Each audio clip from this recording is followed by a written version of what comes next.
जिसके पास जमीन नहीं थी 15 तारीख को उसके पास जमीन नहीं थी। 14 तारीख को जिनके पास उद्योग नहीं था 15 तारीख को उनके पास उद्योग नहीं था।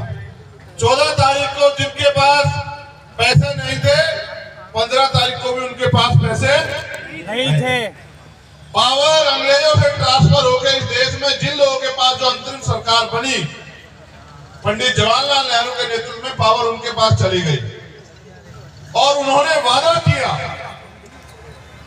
कि हम भारतीय संविधान जो बाबा साहब अम्बेडकर के नेतृत्व में बना उसमें जो उसके जो उद्देश्य हैं उनको हम इस अंतरिम सरकार के जरिए लागू करेंगे, क्योंकि एक दिन में परिवर्तन नहीं होगा। मेरी बात पे गौर करना, ये बहुत अहम बात है हमारे नौजवान साथियों को समझनी है, क्योंकि उनको समाज का नेतृत्व करना है। उनको सिर्फ जय भीम के नारे नहीं लगाने, उनको सिर्फ मूर्तियों पे पैर नहीं छूने, माला नहीं चढ़ानी है। अगर उन्हें इस देश में अपने पैरों पे खड़ा होना है तो उन्हें इस बात को अमल में लाना पड़ेगा कि आपकी तरक्की कैसे होगी। 14 तारीख को जो जिस हालात में था 15 तारीख को भी उस हालात में था, 16 तारीख को भी उस हालात में था। अगर हमारी जिंदगी में परिवर्तन होना था तो वो बाबा साहब अम्बेडकर द्वारा लिखित संविधान में जो हमारे लिए अवसर पैदा हुए उससे होना था।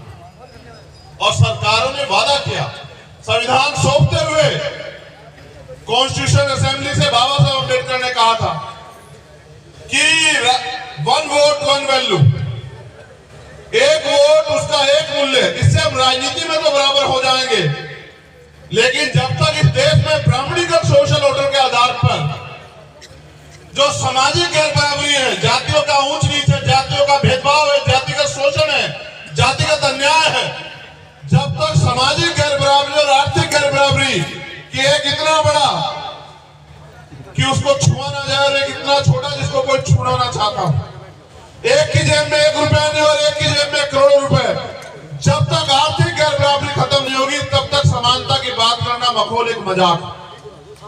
फिर संविधान के जरिए ये उम्मीद लगाई गई कि भाई हमारी जिंदगियों में भी नए अवसर पैदा होंगे, हम भी इस गुलामी से आजाद होंगे। इसके लिए बाबा साहब अम्बेडकर ने वोट का प्रावधान किया। मैं धन्यवाद देता हूं विश्व रत्न डॉक्टर बाबा साहब अम्बेडकर को, हमारे रहबर, हमारे मसीहा को, जिसने अपना परिवार छोड़ के अपने समाज के बारे में, देश की करोड़ों महिलाओं के बारे में, गरीबों और शोषितों के बारे में सोचा। उनसे पहले भी ये प्रक्रिया महामानव तथागत बुद्ध, संत श्रोमणी सतगुरु रविदास, भगवान वाल्मीकि, गुरु नानक देव, संत कबीर, गुरु घासीदास के नेतृत्व में चली आई सामाजिक परिवर्तन की। फिर राष्ट्रपिता ज्योतिबा फुले, साहू जी महाराज, पहले रामास्वामी नायकर, पहले लल्लू यादव, संत गाडगे जी महाराज, नारायण गुरु, उनके नेतृत्व में भी ये परिवर्तन के आंदोलन चले। उनके जाने के बाद बाबा साहब अम्बेडकर ने मोर्चा संभाला। उनके समकालिक सर छोटू राम, उनके बाद की कड़ी में चौधरी चरण सिंह, मामला रामपुर वर्मा, जननायक कपूरी ठाकुर, बाबू जगदेव प्रसाद कुशवाहा, ऐसे रहबर जिन्होंने अपना पेट काट के अपने खून से इस आंदोलन को सींचा। आज उन सबको नमन करने की जरूरत है, लेकिन उनको पूजने की जरूरत नहीं। हम सबसे बड़ा धोखा ये करते हैं, हम महापुरुषों को नमन करने के बजाय, उनके रास्ते में चलने के बजाय उनको पूजने का काम करते हैं।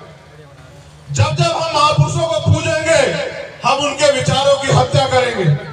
हम इस देश में गुलाम इसलिए हैं क्योंकि हम अपने महापुरुषों के दिखाए रास्ते पे नहीं चलते। जिस दिन हम अपने महापुरुषों के दिखाए रास्ते पे चलेंगे उस दिन इस देश में हमारी गुलामी, चाहे सामाजिक हो, आर्थिक हो, राजनीतिक हो, वो सारी बेड़ियां हमारी कट जाएंगी। जब हम अपने महापुरुषों के रास्ते पे नहीं चलेंगे तो हम इस देश में, अपने ही देश में गुलामों की तरह जीवन जीने के लिए मजबूर होते रहेंगे।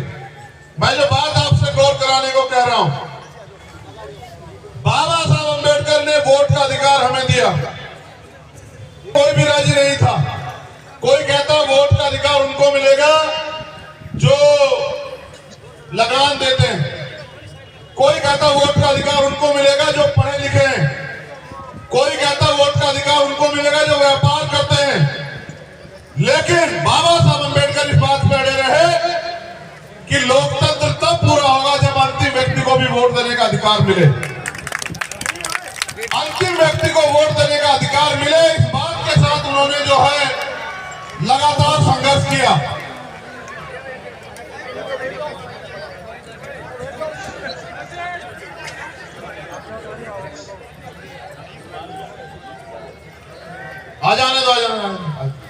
कोई बात नहीं।